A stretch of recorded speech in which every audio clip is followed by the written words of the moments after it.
বিসমিল্লাহির রহমানির রহিম। ন্যাশনাল কলেজের অনলাইন ভিত্তিক শিক্ষা কার্যক্রমে তোমাদের আবারও স্বাগত। প্রিয় শিক্ষার্থীরা, আশা করছি তোমরা সবাই ভালো আছো আর আজকে লাইভ ক্লাসটির জন্য প্রস্তুত আছো। তো প্রিয় শিক্ষার্থীরা, আজকে আবার অনেক দিন পরে একটু কথা বলতে চাচ্ছি। দেখো, এই আপৎকালীন সময়ে আমরা তোমাদেরকে কিছুটা যেন তোমরা পুষিয়ে উঠতে পারো সেই জন্য আমরা তোমাদের ক্লাস নিয়ে যাচ্ছি, কিন্তু তোমরা কিন্তু ক্লাসটিকে গুরুত্ব দিবে। ক্লাসটি যদি তোমাদের জন্য আমরা ক্লাস নিচ্ছি, তোমরা গুরুত্ব যদি না দাও, তোমাদের তো পরীক্ষা হচ্ছে, দুটা টেস্ট হয়ে গেল, আবার কিছুদিন পরে হয়তো আরেকটি টেস্টে তোমাদের নোটিশ চলে আসতে পারে। তো আমার কথা হচ্ছে যে যেহেতু তোমাদের উদ্দেশ্যে আমাদের ক্লাস নেওয়া, তাই তোমরা যদি ক্লাসটাকে গুরুত্ব দাও তাহলে তোমাদেরও যেরকম তোমরা পড়াশোনার ঘাটতি পুষে ওঠার কিছুটা হলেও তোমরা যে কাটিয়ে উঠতে পারবে, সেরকম আমরাও আমাদের এই কষ্টটা আমাদের কাছে কষ্ট মনে হবে না, যে আমাদের স্টুডেন্টদের জন্য আমাদের যেটুকু আমরা চেষ্টা করেছি তারা সেটা পুষিয়ে নেওয়ার চেষ্টা করেছে। তো শিক্ষার্থীরা, আরেকটা কথা বলছি, যেহেতু এটা ভিডিও হয়ে যাচ্ছে, তাহলে কি করবা, তোমরা আমাদের ক্লাসটা যখন ফলো করবা তারপরে আবার বইটা পড়বা। পড়ার পরে যদি দেখো যে তারপরেও কোথাও প্রবলেম রয়ে গেছে, তখন ভিডিওটা আবার দেখে নেবে। এইভাবে ইচ্ছা থাকলেই উপায় হয়। এখন কোনো কারণে তোমার ক্লাসের মধ্যে তোমরা প্রায় দেখি যে কিছু প্রেজেন্ট থেকে আবার চলে যাচ্ছ, আবার আসছো। আসলে তোমাদের উদ্দেশ্যে তো আমাদের ক্লাস নেওয়া, তাই না শিক্ষার্থীরা? আর তোমরা তো 10টা বছর এসএসসিতে পর্যন্ত পাস সময় দিয়ে আসছো, এখন কিছুটা হলে তো তোমরা বড় হয়েছো, তাহলে অবশ্যই এই গুরুত্বপূর্ণ সময়টাকে তোমরা গুরুত্ব দেবে। কিছুদিন পরে হয়তো তোমরা তোমাদের টেস্ট পরীক্ষাও চলে আসবে, তারপরে তো আর পড়ার সময় থাকবে না। তাই সময়টাকে সময়ের মূল্য যথাসময় দিতে হবে। তো শিক্ষার্থীরা, আমি কেন এতদিন পরে আবার এই কথাটা বলেছি, সেটা হচ্ছে আমি এই কারণেই বলেছি যে আমাদের প্রত্যেকটা ক্লাস কিন্তু গুরুত্বপূর্ণ। দেখো, গত ক্লাসে আমি তোমাদের গত 3টি ক্লাসে আমি জীববিজ্ঞান দ্বিতীয় পত্রের মানব শারীরতত্ত্ব থেকে মানবদেহের প্রতিরক্ষা ইমিউনিটি নিয়ে আলোচনা করেছিলাম। প্রতিটা অধ্যায় তোমাদের জন্য গুরুত্বপূর্ণ আর প্রতিটা টপিকই তোমাদের জন্য গুরুত্বপূর্ণ। এখন দেখো, 3টে ক্লাসের পর আজকে মানবদেহের প্রতিরক্ষা হতে আমি তারই ধারাবাহিকতা 4র্থ ক্লাসটি শুরু করব। এখন আমার প্রশ্ন হচ্ছে যে 3টে ক্লাস যদি তোমরা ভালোভাবে পড়ে থাকো, তাহলে আজকের ক্লাসটি তোমরা আরও ভালো করে বুঝতে পারবে। কিন্তু শুধুমাত্র ক্লাসে উপস্থিত থাকার জন্য যদি উপস্থিত থাকো, সেটা কিন্তু ক্ষতিগ্রস্ত তোমরা হবে। ঠিক আছে শিক্ষার্থীরা? তাহলে আমি আমার ক্লাসটি শুরু করছি। তো তোমাদের নিশ্চয়ই মনে আছে, গত ক্লাসে আমি ইমিউনিটি হতে যে ইমিউনিটির যে 3টা ধাপ ছিল, প্রথম প্রতিরক্ষা স্তর, দ্বিতীয় প্রতিরক্ষা স্তর, তৃতীয় প্রতিরক্ষা স্তর, আমি গত ক্লাসে প্রথম প্রতিরক্ষা স্তর নিয়ে বিস্তারিত আলোচনা করেছিলাম এবং বলেছিলাম তোমরা বাসায় প্র্যাকটিস করবে, বেশি বেশি করে পড়বে আর প্রচুর পরিমাণে বইটি পড়বে, কারণ এমসিকিউ তোমাদের আসে। তাহলে মূল বইয়ের উপর আর কিছু থাকতে পারে না। আমরা বোঝাচ্ছি যেন তোমাদের পথ দেখিয়ে দিচ্ছি, জাস্ট পথটা যদি যেন তোমরা বিপথে না যাও। অর্থাৎ একটা পথ যখন অচেনা থাকে তখন আমরা কি করি, যে সহজ পথটা জানা না থাকার কারণে হয়তো ঘুরতে থাকি, সেরকম ব্যাপারটা হচ্ছে। আসলে টিচার হচ্ছে তোমাদের পথ দেখিয়ে দিচ্ছে। এখন পড়তে হবে, কিন্তু নিজেকে পথ দেখিয়ে দিলে কিন্তু শেষ নয়, পথে চলতে হয়, চলাটা কিন্তু নিজেরই। এখন আমাদের পথ দেখিয়ে দেওয়াটা হচ্ছে একটা বিষয়ভিত্তিক, আমরা সেটার উপরে তোমাদেরকে কিছু বোঝানোর চেষ্টা করছি। তোমার যদি বোঝার আগ্রহ থাকে তাহলে তুমি অবশ্যই প্র্যাকটিস করবে, অবশ্যই তুমি একাধিক বইগুলো পড়বে, প্রচুর লিখবে এবং আমাদেরকে প্রশ্ন করবে এবং ভিডিওটা বারবার দেখবে। ঠিক আছে শিক্ষার্থীরা? আমি তাহলে তোমাদের যারা লাইভে আছো শুভেচ্ছা জানিয়ে আমি আমার ক্লাসটি আজকে শুরু করছি। আর আজকে আমার আলোচ্য বিষয়টা হচ্ছে মানবদেহের প্রতিরক্ষা হতে দ্বিতীয় প্রতিরক্ষা স্তর নিয়ে আলোচনা করব আর তৃতীয় প্রতিরক্ষা স্তর নিয়ে আলোচনা করব। শিক্ষার্থীরা, প্রথম প্রতিরক্ষা স্তরগুলো কী কী ছিল মনে আছে তোমাদের? অবশ্যই মনে থাকার কথা। সেখানে ছিল, আমি বলেছিলাম যে আমাদের দেহে ইমিউনিটি কারণে কিন্তু আমরা বিভিন্ন রোগ জীবাণু সংস্পর্শে আসলেও আমরা সবসময় যে অসুস্থ হচ্ছে তা না, কিন্তু হঠাৎ অসুস্থ হই যখন আমাদের ইমিউনতন্ত্র দুর্বল হয়ে যায়, তখন, অথবা রোগ প্রতিরোধ ক্ষমতাটা আমাদের কমে যায়, অথবা রোগগুলো জীবাণুগুলো আমাদের দেহ যখন অ্যাটাক করে তখন প্রথম প্রতিরক্ষা স্তর ওই জীবাণুগুলোকে ওখান থেকেই তাকে প্রতিহত করার চেষ্টা করে। কিন্তু যখন প্রথম প্রতিরক্ষা স্তর ব্যর্থ হয় বা জীবাণুটা এত তৎপর হয় যে তাকে ফাঁকি দিয়ে নিজেকে সেভ করতে পেরেছে, তখনই কিন্তু সে দ্বিতীয় প্রতিরক্ষা স্তরে প্রবেশ করবে। তো শিক্ষার্থীরা এরপরে কি করে, দ্বিতীয় প্রতিরক্ষা স্তরে প্রবেশ করার পর তারপরেই এরা আবার দ্বিতীয় প্রতিরক্ষাও যদি তারা অতিক্রম করতে পারে তবেই কিন্তু তৃতীয় প্রতিরক্ষা স্তরে আসবে। তো শিক্ষার্থীরা প্রথম প্রতিরক্ষা স্তরগুলো কি কি ছিল আমাদের নিশ্চয়ই মনে আছে। সেটা ছিল ত্বক, তারপরে সিলিয়া, তারপরে হচ্ছে পশম বা চুল, তারপরে চোখের পানি, মুখের লালা, তারপরে হচ্ছে পাকস্থলী হাইড্রোক্লোরিক অ্যাসিড, তারপরে হচ্ছে প্রজননতন্ত্রের অ্যাসিড, তারপর রক্ততঞ্চন প্রক্রিয়া ইত্যাদি অনেক কিছু ছিল। তো সেইগুলা ছিল প্রথম প্রতিরক্ষা স্তর। এইগুলা হচ্ছে বাইরে থেকে যখন জীবাণুগুলো দেহের ভিতর প্রবেশ করার চেষ্টা করে ওই অংশগুলো চেষ্টা করে যে জীবাণুকে ওখান থেকে প্রতিহত করতে। আর এইভাবে করে বলে কিন্তু আমরা বেশিরভাগ সময় আমরা সুস্থ থাকি। কিন্তু ওই প্রতিরক্ষা স্তরগুলো যখন ভেদ করে এরা চলে আসতে পারে তখনই দ্বিতীয় প্রতিরক্ষা স্তর আসে। আমি আজ সেই দ্বিতীয় প্রতিরক্ষা স্তরগুলো নিয়ে তোমাদের সাথে আলোচনা করছি। শিক্ষার্থীরা দ্বিতীয় প্রতিরক্ষা স্তরটি হচ্ছে, আমি তোমাদেরকে স্পষ্ট করে তোমরা বোঝার চেষ্টা করে, এবং অবশ্যই শিক্ষার্থীরা খাতা কলম বই খাতা নিয়ে বসবে যেন কোনো সমস্যা না থাকে এবং প্রচুর লিখবে। তো শিক্ষার্থীরা দ্বিতীয় প্রতিরক্ষা স্তর কি? দ্বিতীয় প্রতিরক্ষা স্তরটা হচ্ছে, শিক্ষার্থীরা তোমরা দ্রুত লিখে ফেলো। দ্বিতীয় প্রতিরক্ষা স্তরটি আজকে আলোচনা করছি আমি, সেটা হচ্ছে সেকেন্ড লাইন অফ ডিফেন্স। আমার দ্বিতীয় প্রতিরক্ষা স্তরটি হচ্ছে মানবদেহের দ্বিতীয় প্রতিরক্ষা স্তর, অর্থাৎ দ্বিতীয় প্রতিরক্ষা স্তর, অথবা আমরা এটাকে বলতে পারি second line of defence. Second line of defence. তো শিক্ষার্থীরা আমি কিছুক্ষণ আগেই তোমাদেরকে বলেছি যে সেকেন্ড লাইন অফ ডিফেন্সটা হচ্ছে দ্বিতীয় প্রতিরক্ষা স্তরটি হচ্ছে প্রথম প্রতিরক্ষা স্তরকে যদি, শিক্ষার্থীরা তোমরা লক্ষ্য করো, আর যদি ক্লিয়ার আছে কিনা একটু বলো, আর সাউন্ড ক্লিয়ার আছে কিনা সেটাও বলো। তো দ্বিতীয় প্রতিরক্ষা স্তরটি শিক্ষার্থীরা আমি বলছি যে প্রথম প্রতিরক্ষা স্তর ভেদ করে যদি কোনো জীবাণু পার পেয়ে যায় তখনই সে দ্বিতীয় প্রতিরক্ষা স্তরে প্রবেশ করে। তাহলে দ্বিতীয় প্রতিরক্ষা স্তরটি কি কি? সেটা হচ্ছে প্রথম প্রতিরক্ষা স্তর ভেদ করার পর, অর্থাৎ এই স্তরটি দেহ অভ্যন্তরে আমাদের প্রতিরক্ষা স্তর ভেদ করা, অর্থাৎ বাহ্যিক প্রতিরক্ষা স্তর ভেদ করে কোনো অণুজীব বা অণুকণা যখন আমাদের দেহ অভ্যন্তরে প্রবেশ করে তখন কি হয়, দেহ অভ্যন্তরীণ কোষীয় এবং রাসায়নিক কিছু প্রতিক্রিয়া স্তর যেরকম আমাদের থাকে, সেই রাসায়নিক এবং এই প্রতিক্রিয়াগুলো কি করে তাদের সেই জীবাণুগুলোকে, দেহ অভ্যন্তরীণ যে কোষীয় রাসায়নিক প্রতিক্রিয়া স্তরগুলো আছে সেইগুলো ওই জীবাণুগুলোর প্রতি সক্রিয় হয়ে সেই জীবাণুগুলোকে প্রতিরোধ করার চেষ্টা করে। আর সেই স্তরটাই হচ্ছে দ্বিতীয় প্রতিরক্ষা স্তর। তো শিক্ষার্থীরা দ্বিতীয় প্রতিরক্ষা স্তরে আমরা কি কি পাচ্ছি সেই অংশগুলো আগে জেনে নিতে পারি। সেটা হচ্ছে 6টি আমরা স্তর পেয়ে থাকি। দ্বিতীয় প্রতিরক্ষা স্তরে আমরা 6 ধরনের স্পেসিফিক প্রতিরক্ষা, এই দ্বিতীয় প্রতিরক্ষা স্তরটিও কিন্তু স্পেসিফিক প্রতিরক্ষা স্তর বলা হয়। এটি 6টি মাধ্যমে সম্পূর্ণ হয়ে থাকে। একটি হচ্ছে, শিক্ষার্থীরা তোমরা লিখে রাখো, একটি হচ্ছে ফ্যাগোসাইট। শিক্ষার্থীরা তোমরা দ্রুত লিখে ফেলো, 6টি স্তর। তারপরে হচ্ছে প্রথমটা হচ্ছে ফ্যাগোসাইট, তারপরে দ্বিতীয়টা আমরা বলতে পারি এখানে যে সহজাত মারণকোষ,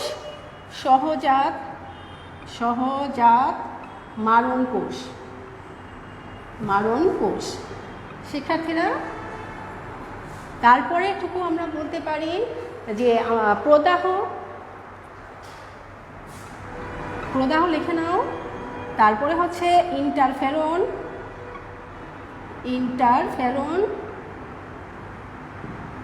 শিক্ষার্থীরা এটুকু তোমরা দেখতে পাচ্ছ।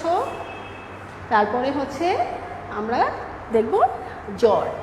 প্রত্যেকটা অংশ নিয়ে আমি এখন তোমাদের সাথে আলোচনা করব।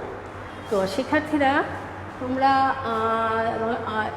অস্পষ্ট হয়েছে? আচ্ছা দেখো তো,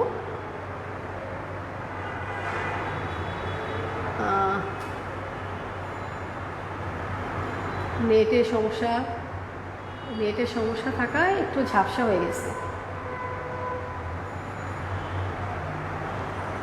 আচ্ছা শিক্ষার্থীরা তোমরা কি দেখতে পাচ্ছ? আচ্ছা, আমার এখানে একটু ঘোলা দেখাচ্ছে। তো ঠিক আছে, আমি সামনে যাচ্ছি। তো প্রথমটা কি বলেছি আমি? ফ্যাগোসাইট। শিক্ষার্থীরা আমি তো তোমাদেরকে বলেছিলাম যে শ্বেত রক্ত কণিকায় কিন্তু আমাদের দেহের ভিতরে যদি কোনো জীবাণু মানে প্রথম প্রতিরক্ষা স্তর ভেদ করে যদি কোনো জীবাণু দেহের ভিতর প্রবেশ করে তাহলে অভ্যন্তরে চলে আসলো। তখন কি হয়? ফ্যাগোসাইট অর্থাৎ শ্বেত রক্ত কণিকার ফ্যাগোসাইট প্রক্রিয়ায় জীবাণুগুলোকে ধ্বংস করে। আমি সেই কথাগুলো তোমাদেরকে অনেকবারই বলি। তো এখন দেখো, এই ফ্যাগোসাইট কিন্তু দুই রকমের আছে শিক্ষার্থীরা। এই ফ্যাগোসাইটগুলো হচ্ছে দুই ধরনের আছে। এক ধরনের এটা হচ্ছে ম্যাক্রোফেজ, একটা হচ্ছে নিউট্রোফিল। এই ফ্যাগোসাইটগুলো হচ্ছে দুই রকমের, একটা ম্যাক্রোফেজ আর একটা হচ্ছে নিউট্রোফিল। তোমরা লিখে ফেলো, ম্যাক্রোফেজ আর একটা হচ্ছে নিউট্রোফিল। এই দুই ধরনের কণা আছে শিক্ষার্থীরা, এই দুই ধরনের কণা আছে। তো এখন খেয়াল লক্ষ্য করো, তো ম্যাক্রোফেজ আর নিউট্রোফিল। ম্যাক্রোফেজগুলো হচ্ছে শ্বেত রক্তকণিকা, এই ফ্যাগোসাইটগুলো হচ্ছে তুলনামূলকভাবে বড় হয়। এই ফ্যাগোসাইট অণুগুলো আকারে অনেক বড় হয়, কিন্তু এই বড় কণাগুলো কি করে? এইগুলো বড় আকারের শ্বেত কণিকাগুলো অণুজীব বা অন্য কোনো প্রতিরক্ষা ব্যবস্থায় গুরুত্বপূর্ণ ভূমিকা রাখে। আর আমি বলেছি যে এই ফ্যাগোসাইটগুলো আবার দুই রকমের, ম্যাক্রোফেজ আর নিউট্রোফিল। শিক্ষার্থীরা তোমরা লক্ষ্য করো, এই দুই রকম গুরুত্বপূর্ণ ভূমিকা পালন করে। অর্থাৎ এই ম্যাক্রোফেজগুলো আমাদের ক্ষেত্রে কী কাজ করে? ম্যাক্রোফেজগুলো দেহের ভিতরে টিস্যুগুলোর মধ্যে, আমাদের দেহের টিস্যুর মধ্যে যে জীবাণুগুলো এসে পড়ে সেই জীবাণুগুলোকে ধ্বংস করার জন্য এই ম্যাক্রোফেজগুলো কী করে? ক্রিয়াশীল হয়ে যায়। শিক্ষার্থীরা তারপরে কি করে? সেই জীবাণুগুলোকে ধ্বংস করে বা হ্রাস করে, অথবা সেগুলোকে মৃত টিস্যুখণ্ড বা কোষীয়গুলোকে গ্রাস করে তাদেরকে মেরে ফেলার চেষ্টা করে এই ম্যাক্রোফেজগুলো। কোথায়?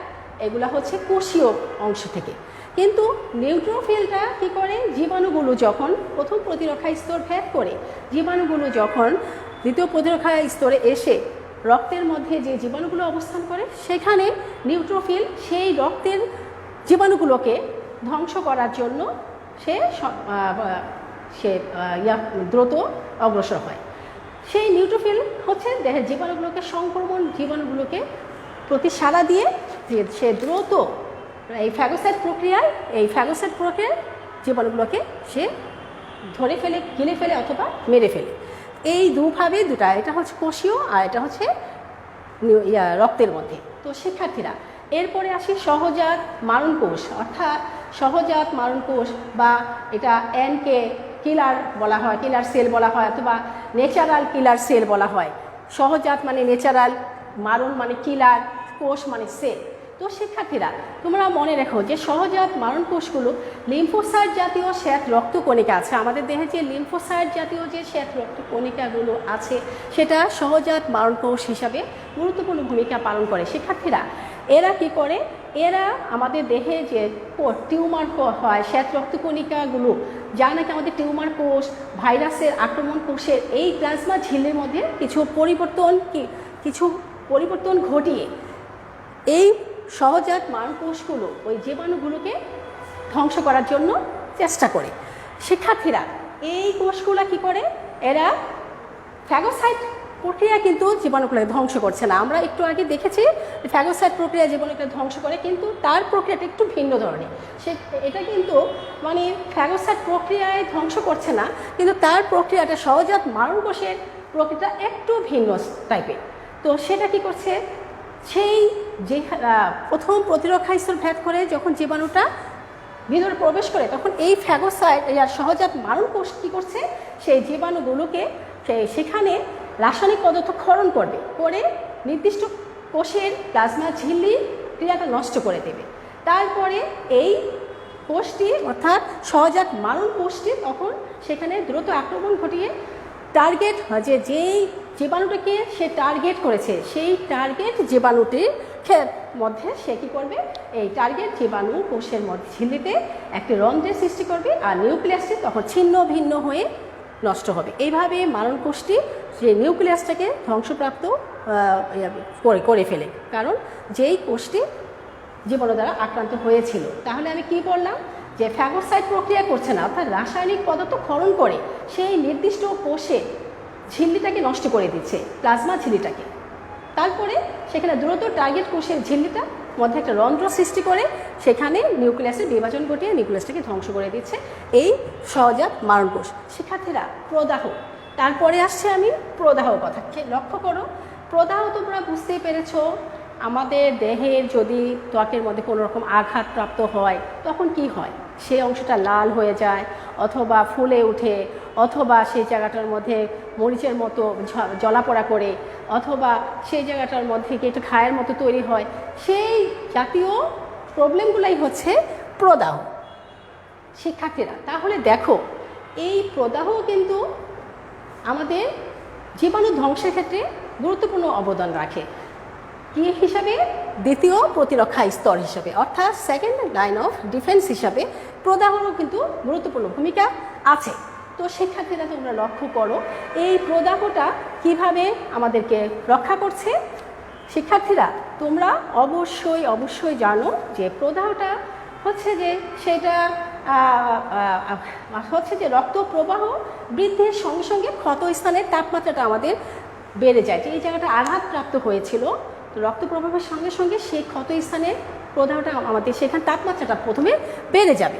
তাপমাত্রাটা বেড়ে যাওয়ার কারণে তখন সেখানে আমাদের কি হবে, সেখানে হিস্টামিনের উপস্থিতির ফলে আমাদের যে কৈশিক নালীগুলো আছে তার প্রাচীরের বেশিরভাগই সেটা হবে কীভাবে, ভেদ্য হয়ে পড়ে যাবে, এবং কয়েক মিনিটের মধ্যে এই প্রাচীরটা ভেদ করে অসংখ্য সেখানে নিউট্রোফিল এবং অনেক উপকারী উপাদান, যেমন ধরো রক্ত জমাট বাঁধার ফ্যাক্টর আছে, অক্সিজেন আছে, পুষ্টি পদার্থ আছে, সেই সব পদার্থগুলো তখন তরল পদার্থে সেখানে সঞ্চালন মুক্ত করবে, সেখানে হবে।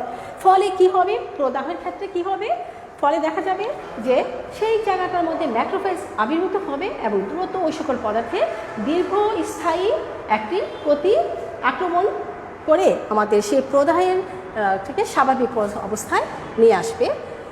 এইভাবে করে আমাদের যে আঘাতপ্রাপ্ত হওয়ার কারণে ত্বকের মধ্যে যে বিস্ফোরণ তৈরি হয়েছিল সেই যে জিনিস সেটা নর্মাল হয়ে আসে। এবং এর কারণে আমাদের জীবাণুগুলো সাথে সাথে ধ্বংসপ্রাপ্ত হয়ে যায়। শিক্ষার্থীরা, ইন্টারফেরনেই তোমাদের পরীক্ষাতেও আসে যে ইন্টারফেরনকে, এটা জ্ঞানমূলক প্রশ্ন অনেকবার আসছে, অথবা অনুধাবনমূলক হিসাবে অনেকবার আসছে যে ইন্টারফেরন কি। শিক্ষার্থীরা, ইন্টারফেরনটা ভাইরাস, আমরা তো জানি যে আমাদের কোষগুলো ভাইরাস, ব্যাকটেরিয়া অথবা যে কোনো অণুজীব দ্বারা যখন আমাদের দেহে আক্রান্ত হয়, তখন সেই কোষের মধ্যে যখন যেই আক্রান্ত কোষটি, ইন্টারফেরনটা হচ্ছে যে সেই আক্রান্ত কোষটির মধ্যে সেটা ভেদ করে সেই মানে আমাদের যে কোষগুলো আছে সেই আক্রান্ত কোষের মধ্যে ভাইরাসের আক্রমণটাকে ব্যাহত বা বাধা দেওয়ার জন্য সেই কোষ থেকে এক ধরনের রস নিঃসৃত হয়। শিক্ষার্থীরা, কোষ থেকে বিশেষ ধরনের ক্ষুদ্র গ্লাইকোপ্রোটিন উৎপন্ন হয় এবং চারপাশে ক্ষরিত হয়। অর্থাৎ আমাদের যে কোষটা আঘাতপ্রাপ্ত হয়েছে সেই কোষের মধ্যে মনে করো যে এই পাশ থেকে এখানে গ্লাইকোপ্রোটিন এখানে নিঃসৃত হবে, গ্লাইকোপ্রোটিনটা সেখান থেকে নিঃসৃত হবে এবং গ্লাইকোপ্রোটিনটা ক্ষুদ্র গ্লাইকোপ্রোটিন উৎপন্ন হবে এবং সেটা উৎপন্ন হয়ে চারপাশে এই কোষের মধ্যে তো চারপাশে তো ছড়ায় বিস্তার লাভ করবে, পাশাপাশি অন্য কোষগুলোর মধ্যেও বিস্তার লাভ করবে এই গ্লাইকোপ্রোটিনটা করার কারণে পরবর্তীতে দেখা যাবে যে এই গ্লাইকোপ্রোটিনটা ছড়িয়ে পড়ার কারণে অবশেষে কী হবে, সেখানে ভাইরাসগুলো আমাদের যে এই প্রক্রিয়াটাই হতো উৎপন্ন হওয়া গ্লাইকোপ্রোটিন উৎপন্ন হওয়া এবং চারপাশে খরিত হওয়ার যে ব্যবস্থাটা সেটাই হচ্ছে মূলত ইন্টারফেরন। এই ইন্টারফেরনের কারণে এটাও একটা নন স্পেসিফিক প্রতিরক্ষা স্তর, তোমরা মনে রাখবে। এছাড়া কি হয় জানো শিক্ষার্থীরা, এর ফলে আমাদের ভাইরাসের বংশবৃদ্ধিটা ব্যাহত হয় আর হচ্ছে সজীব কোষগুলো দ্রুত সাড়া দিয়ে আমাদের ইন্টারফেরনের সুরক্ষা প্রাচীর দ্রুত তৈরি করে ফেলতে পারে। তো শিক্ষার্থীরা জ্বর, এরপরে দেখো আমরা জ্বর হলে মন খারাপ করি যে জ্বর হয়েছে, সব জ্বরই কিন্তু খারাপ না। জ্বর কিন্তু এটাও কিন্তু প্রতিরক্ষা স্তর, দ্বিতীয় প্রতিরক্ষা স্তর। সাধারণত আমাদের তাপমাত্রা, দেহের তাপমাত্রা 98 ফারেনহাইট থাকলেই আমরা জ্বর বলি না, কিন্তু 99 হলে বা তার উপরেই যখন তাপমাত্রা বৃদ্ধি পায় তখনই আমরা বলি জ্বর। কিন্তু মনে রাখবে সব জ্বরই কিন্তু আমাদের জন্য ক্ষতিকর না, কারণ জ্বরের মাধ্যমেও কিন্তু অনেক জীবাণু ধ্বংসপ্রাপ্ত হয়, দেহের থেকে বাইরে উন্মুক্ত হয়। তাহলে কিভাবে হচ্ছে শিক্ষার্থীরা দেখো, তাপমাত্রাটা যখন দেহে বৃদ্ধি পায়, ধরো 100 বা 101 অথবা 3 পর্যন্ত হলো, কিন্তু সেই জ্বরটা আমাদের লক্ষ্য রাখতে হবে সেটা 2 দিনের মধ্যে মানে নর্মাল চিকিৎসাতেই অর্থাৎ প্যারাসিটামল খেয়েও যদি সেটা নর্মালে চলে আসে তাহলে আমরা বুঝবো সেটা আসলে আমাদের খারাপ ছিল না। কারণ তাপমাত্রা যখন বৃদ্ধি পায় জীবাণুগুলো সেই সময় তারা তেমন কিছু ব্যবস্থা করতে পারে না, ক্ষতিগ্রস্ত হয়। তখন কি হয়, এই জীবাণুগুলো ধ্বংসপ্রাপ্ত হতে থাকে তাদের যে অর্থাৎ যখন ম্যাক্রোফেজ যখন ভাইরাস ব্যাকটেরিয়া বা বহিরাগত কণার শনাক্ত করে এবং আক্রমণ করে, তখন কিন্তু এই কোষগুলো রক্ত প্রবাহের মধ্যে পাইরোজেন নামক পলিপ্যাপটাইড ক্ষরণ করতে থাকে। জ্বরটা তখনই আসে। এই পাইরোজেন তখন কী করে মস্তিষ্কের হাইপোথ্যালামাসে যাবে এবং সেখানে বিপাকীয় পরিবর্তন ঘটিয়ে আমাদের দেহের মধ্যে পরিবর্তন ঘটিয়ে কি করবে শিক্ষার্থীরা, যখন এটা হাইপোথ্যালামাসে যায় তখন সেখানে গিয়ে এটা সেখানে যাওয়ার পরে বিপাকীয় পরিবর্তন ঘটিয়ে আমাদের দেহের তাপমাত্রাটাকে বৃদ্ধি করে, যাকে আমরা বলি জ্বর। তো যাই হোক শিক্ষার্থীরা, এই জ্বরটা সবসময় যে ক্ষতিকর আমি বলছি সেটা না, কারণ এই জ্বরটা জ্বর হলে আমাদের দেহকোষের বিপাকীয় কোষগুলো বিপাকীয় হার বেড়ে যায়, ফলে প্রতিরক্ষা পদ্ধতি বিশেষ করে টিস্যুর ক্ষয় পূরণ দ্রুততম হয়। ফলে কি হয়, জ্বর শেষে এখন তারপরে আমাদের জীবাণুগুলো তেমন সুবিধা করতে পারে না, কিন্তু যখন নাকি জ্বরটা সেরে যায় তখন আবার কি হচ্ছে জানো শিক্ষার্থীরা, যখন জ্বরটা সেরে যায় তখন কিন্তু এই পাইরোজেন ক্ষরণটাও বন্ধ হয়ে যায় এবং দেহের তাপমাত্রাটা আবার স্বাভাবিক পর্যায়ে চলে আসে। তো যাই হোক, তবে 2 দিনের পরেও যদি জ্বর থাকে এবং তাপমাত্রা বৃদ্ধি পেতেই থাকে, আবার জ্বরটা একেবারে সেরে না যায়, তখন অবশ্যই কিন্তু আমরা চিকিৎসা ব্যবস্থা নেব। তো শিক্ষার্থীরা এবার আসছি আমি তৃতীয় প্রতিরক্ষা স্তর। শিক্ষার্থীরা তোমরা লক্ষ্য করো, এবার আসছি আমি তৃতীয় প্রতিরক্ষা স্তর। হ্যাঁ, এখন এখানে লিখে ফেলছি, তোমরা দ্রুত শেষ করো। তৃতীয় প্রতিরক্ষা স্তর, প্রতিরক্ষা স্তর। শিক্ষার্থীরা তোমরা দেখতে পাচ্ছ কিনা আমি জানি না, এখন আমি আবার দেখছি third line of defence. Third line of defence. শিক্ষার্থীরা তৃতীয় প্রতিরক্ষা স্তরটি 3টি বৈশিষ্ট্যের মাধ্যমে তাদের কাজগুলো সম্পন্ন করে থাকে। তো শিক্ষার্থীরা তোমরা মনে রাখার জন্য আমি 3টা পদ্ধতির কথা বলছি। সেখানে দেখো প্রথম পদ্ধতিতে ওরা এই কী করে, সেটা হচ্ছে তৃতীয় প্রতিরক্ষা স্তরের প্রথমটা হচ্ছে বহিরাগত অণুজীব বা কণা শনাক্ত করবে। অর্থাৎ এই তৃতীয় প্রতিরক্ষা স্তরটা কি শিক্ষার্থীরা, প্রথমে আসে তৃতীয় প্রতিরক্ষা স্তর কি, প্রথম ও দ্বিতীয় প্রতিরক্ষা স্তর ভেদ করে অণুজীবগুলো যে প্রতিরক্ষা স্তরে আঘাত করে সেই স্তরটি হচ্ছে তৃতীয় প্রতিরক্ষা স্তর। অর্থাৎ প্রথম 2টির পরবর্তী স্তরটা হচ্ছে তৃতীয় প্রতিরক্ষা স্তর। শিক্ষার্থীরা তোমরা মনে রাখবে যে বহিরাগত অণুজীব বা কণাগুলো কোনোভাবেই প্রথম ও দ্বিতীয় প্রতিরক্ষা স্তর অতিক্রম করতে পারলেই কেবল তৃতীয় প্রতিরক্ষা স্তরে তাদের আগমন ঘটবে না, নয় সে ঘটবে না। তাহলে আমরা কি বলি, যে প্রতিরক্ষা স্তর দেহে প্রবেশকারী সুনির্দিষ্ট ধরনের বহিরাগত রোগ সৃষ্টিকারী অণুজীব বা কণা বা ক্যান্সার কোষ ধ্বংস করে এবং প্রথমবার আক্রান্ত হওয়ার পর সেই জীবাণুটাকে সহজে শনাক্ত করতে পারে এবং সেখানে কি করা হওয়ার পর সেটা টার্গেট করতে পারে বা আজীবন মনে রাখতে পারে এবং পরবর্তী যে কোনো আক্রমণের সময় দ্রুত এবং কার্যকরী সাড়া দেয়। সেই প্রতিরক্ষা স্তরটি হচ্ছে তৃতীয় প্রতিরক্ষা স্তর বা থার্ড লাইন অফ ডিফেন্স। শিক্ষার্থীরা তোমরা মনে রাখবে যে বহিরাগত অণুজীব আর কণাগুলো প্রথম দ্বিতীয় প্রতিরক্ষা স্তর ভেদ না করে তৃতীয় প্রতিরক্ষা স্তরে আসতে পারবে না। তবে মনে রাখবে তৃতীয় প্রতিরক্ষা স্তরে 3টি বৈশিষ্ট্য আছে, সেই বৈশিষ্ট্যগুলো একবার দেখে নাও। প্রথম হচ্ছে বহিরাগত অণুজীব বা কণা শনাক্ত করে। বহিরাগত অণুজীব বা কণা শনাক্তকরণ, অণুজীব বা কণা শনাক্ত করবে। আমি পরে ব্যাখ্যা বলছি, শনাক্ত করো শিক্ষার্থীরা। তারপরে 2 নম্বরের বৈশিষ্ট্যটা হচ্ছে, 2 নম্বর বৈশিষ্ট্য হচ্ছে বহিরাগত অণুজীব বা কণার সংক্রমণ স্মৃতিতে ধরে রাখা। বহিরাগত অণুজীব বা কণা স্মৃতিতে ধরে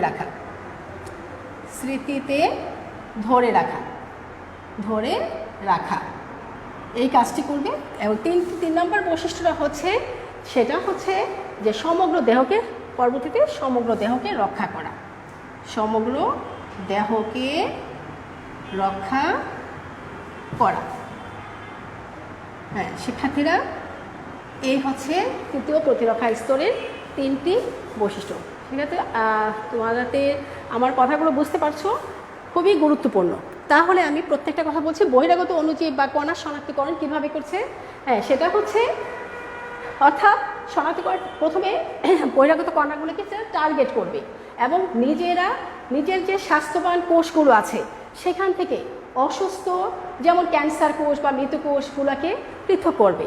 অর্থাৎ প্রথমে কোষগুলোর মধ্যে সুস্থ কোষগুলোর ভিতর যদি ক্যান্সার কোষ থাকে বা মৃত কোষ থাকে তাহলে সেই কোষগুলোকে শনাক্ত করা। এই জন্য বলা হচ্ছে বহিরাগত অণুজীব কণা শনাক্তকরণ। অর্থাৎ বহিরাগত অণুজীবগুলো কিন্তু বাইরে থেকেই আসছে, প্রথম এবং দ্বিতীয় প্রতিরক্ষা স্তর ভেদ করে কিন্তু তৃতীয় প্রতিরক্ষা স্তরে আসছে এবং যে কোষকে আক্রমণ করেছে সেই কোষের থেকে সেটা হতে পারে ক্যান্সার কোষ, হতে পারে সেটা ক্যান্সার কোষ হতে পারে, মৃত কোষ হতে পারে, বা এই কোষগুলোকে পৃথক করবে।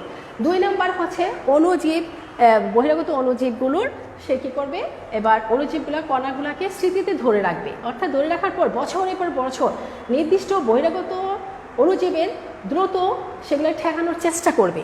তার তৃতীয় প্রতিরক্ষা স্তরের দ্বিতীয় বৈশিষ্ট্যটি হচ্ছে এটি। এবং 3 নম্বরে এর পরবর্তীতে সে যেটা করবে সেটা হচ্ছে সমগ্র দেহকে রক্ষা করবে এবং অণুজীব প্রবেশকারী উদ্ভূত যে অনাক্রমতা রয়েছে সেটা দেহের নির্দিষ্ট অংশে কার্যকর না থেকে পরবর্তীতে কী করবে, সেটা পরবর্তীতে জীবের যে কোনো অংশ কার্যকর করবে। এইভাবে করে তৃতীয় প্রতিরক্ষা স্তরটি আমাদের দেহটাকে রক্ষা করার চেষ্টা করে। শিক্ষার্থীরা, আজকে আমি দ্বিতীয় এবং তৃতীয় প্রতিরক্ষা স্তরটা নিয়ে আলোচনা করলাম। তাহলে তোমরা কি বুঝতে পারলে? 3টি প্রতিরক্ষা স্তর আছে। প্রতিটা প্রতিরক্ষা স্তরই আমাদের দেহটাকে রক্ষা করার জন্য যার স্তর থেকে সর্বদাই সতর্ক আছে এবং আমরা তাদের এই বৈশিষ্ট্যগুলোর কারণেই বেঁচে যাচ্ছি। তাহলে শিক্ষার্থীরা এটা অবশ্যই ভালো করে পড়বে। আর আগামী ক্লাসে এই অধ্যায় থেকে আমি অ্যান্টিবায়োটিক নিয়ে আলোচনা করব, তোমরা পড়ে রাখবে। আর ততক্ষণ পর্যন্ত সবাই ভালো থেকো, সুস্থ থেকো। আল্লাহ হাফিজ।